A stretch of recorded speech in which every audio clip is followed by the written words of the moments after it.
If you knew who you were, you wouldn't let someone else validate you or invalidate you based on their opinion or thoughts, but you would know your value based on how you show up for you. So before we get frustrated and before you get defensive on me saying, but I know who I am, people that know who they are don't fall to the side with people that are toxic.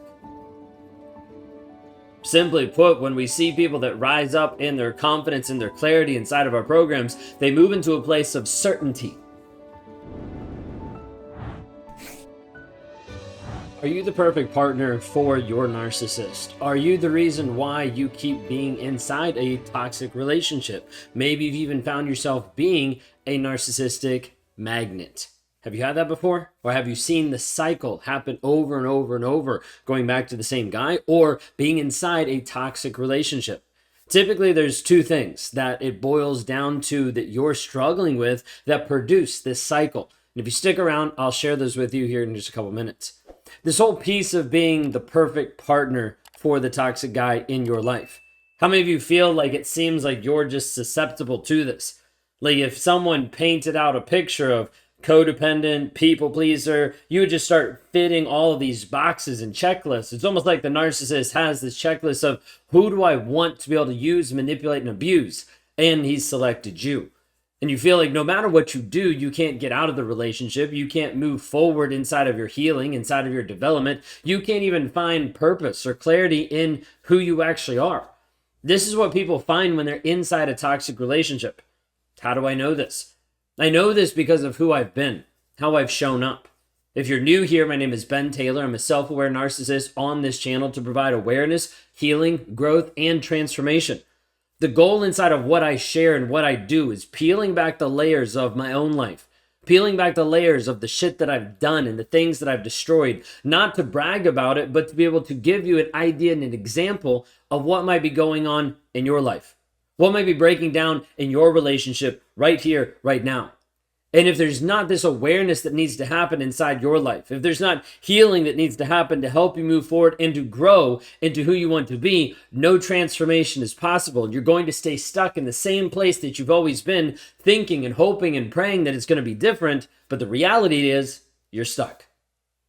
How many of you feel like you're stuck right here, right now?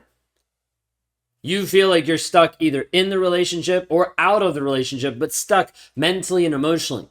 Not sure what to do, not sure how to move, not sure how to grow, not sure how to develop who you actually are. But this feeling, this piece of being stuck means that you can't do anything. Means that you can't make a move. Means that you can't develop into who you want to be because you still feel trapped. Now, oftentimes the narcissist is looking for this perfect partner. And this perfect partner from the narcissist perspective oftentimes is someone who's going to increase his external value. Increase his external value of how much money he gets, increase his value of the respect that he's earned by being with you, increase his public status, increase how he looks in society, increase his fit into his family or in his workplace environment. Typically, the perfect partner for the narcissist is the one that he's looking to better himself. You need to understand there's not this perfect partner out there that he's looking for that's the exact wonderful version of you. It's more the perfect person that he can say, this person will serve me. When a narcissist is looking for a partner that's going to complement them, they're not looking for someone that they can serve and show up for. They're looking for someone that will just be a slave to them. So when he's looking at you, he's not looking at you thinking of your intrinsic worth or your intrinsic value or good. Frankly, he doesn't care at all. He doesn't care about your worth or value. He treats you just like an appliance, a toaster that sits on the shelf. He uses and abuses you till you no longer do what he wants you to do, and then he focuses on the next person. And just in case you don't do what he wants you to do, he's already prepping and planning. He's window shopping for everybody else out there to be able to replace you because you don't matter. Sometimes you think that he's looking, and if you just figure out that you care, then you change. Your caringness, your lovingness is not enough to make a narcissist change. If you haven't figured that out now in 1, 2, 5, 20, 35 years, then we need to start looking at the facts of your relationship, because if we don't fix the facts and understand, hey, the facts are actually what you need to look at versus your feelings, your ideas, your perception, your perspective, that's not actually getting you the desired results because it's not true. You think that he loves you because he keeps saying it, but if you look at the reality, there's no fruit of that action. There's not him actually showing up and having action that shows and proves and demonstrates to you that he actually loves and he cares about you. Because what type of person that loves and cares about you would belittle you, demean you, gaslight you, manipulate you? All of these things that are happening inside your relationship. So don't excuse it away because he said he loves you, when in reality, what he says doesn't matter at all. Now, when people are inside a toxic relationship and you get out of a toxic relationship, what oftentimes happens is you'll go back to the same relationship. This cycle of him hoovering you back in, sucking you back into the toxic relationship will happen more than you want to admit. Sometimes people go back and forth to with their abuser almost 7 times before they finally get free. And that's if they have support. Oftentimes, if they don't have support, they still don't do it. They'll just continue to cycle over and over. Now, maybe you haven't gone back to the same guy, but you've noticed a pattern in your life. Not that you're just skipping from guy to guy, but the relationships that you've invested time, energy, and attention into, you realize that all of these relationships seem to line up. All these relationships seem to line up looking narcissistic, toxic, not helpful at all in your growth and in your development of who you actually are.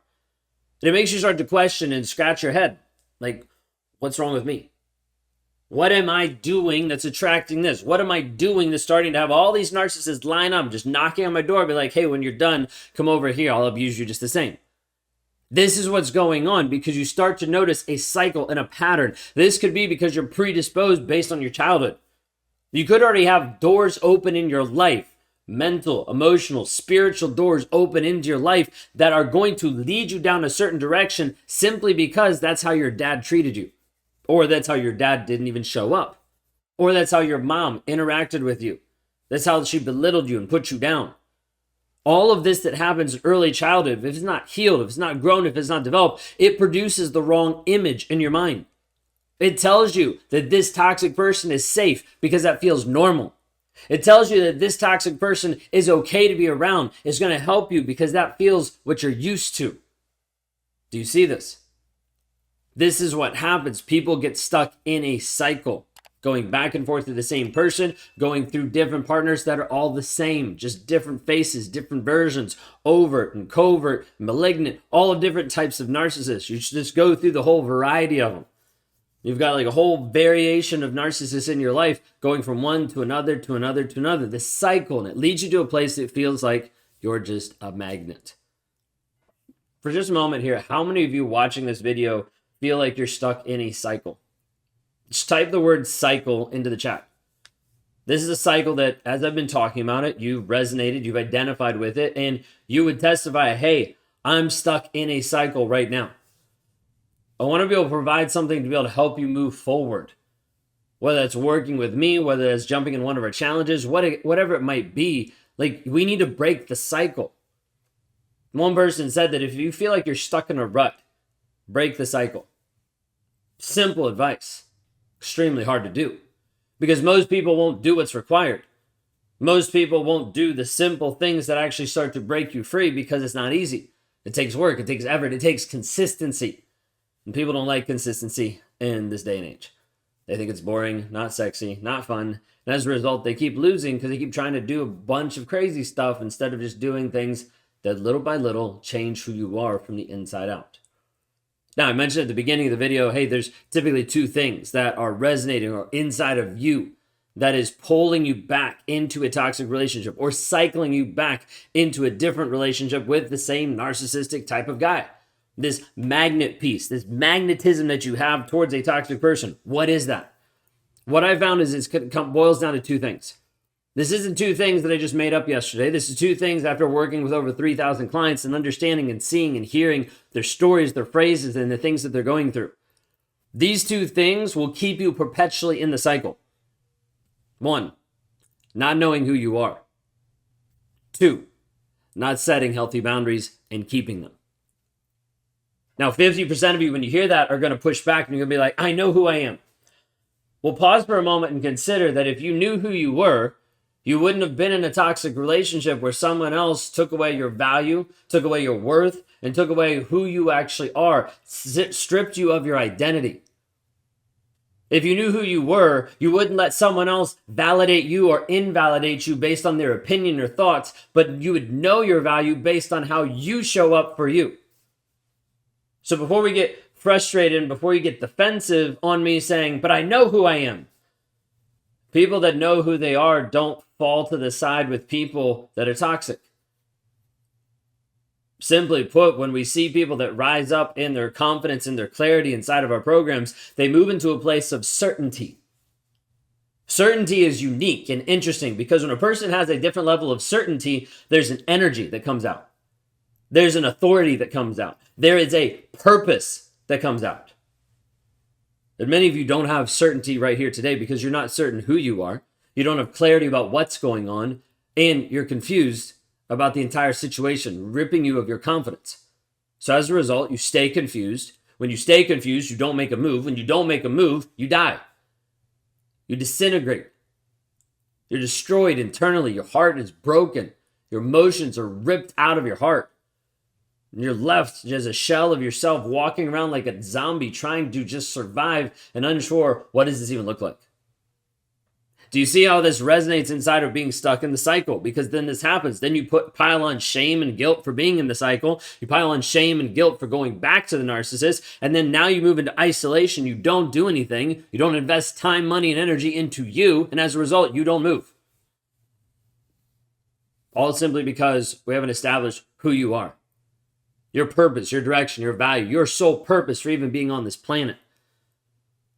And without that, you can't really set healthy boundaries. Because you don't know who you are, you don't set boundaries that support who you are. You don't hold those boundaries tight to keep you on the direction of where you want to go. Because many of you don't know. If you don't know where you're going, if you don't know who you are, that's okay right now. Because it's normal for a person to be getting out of a relationship or becoming aware of it and realizing that the shell of their life that they've lived over the past few years, they don't know where to even go from here. That's what I want to help you move forward. Because if I don't help you break through this barrier, you're going to run into it over and over and over again and not get through. Instead, go back to the toxic person. Instead, keep doing the cycle and not actually find liberation and freedom for your mind, for your emotion, for your heart, and for your soul. If any of this resonates with you today and you'd like to talk to me further, go ahead and visit rawmotivations.com/breakthrough. Because I want to help you break through the barriers right now that are currently holding you hostage to your relationship, to your mindset, to your stories that you believe, and the lies that have been pressed upon you. If we don't break those, nothing changes. You don't move. You stay stuck. And you die. If I can help you break through, then go to rawmotivations.com/breakthrough today.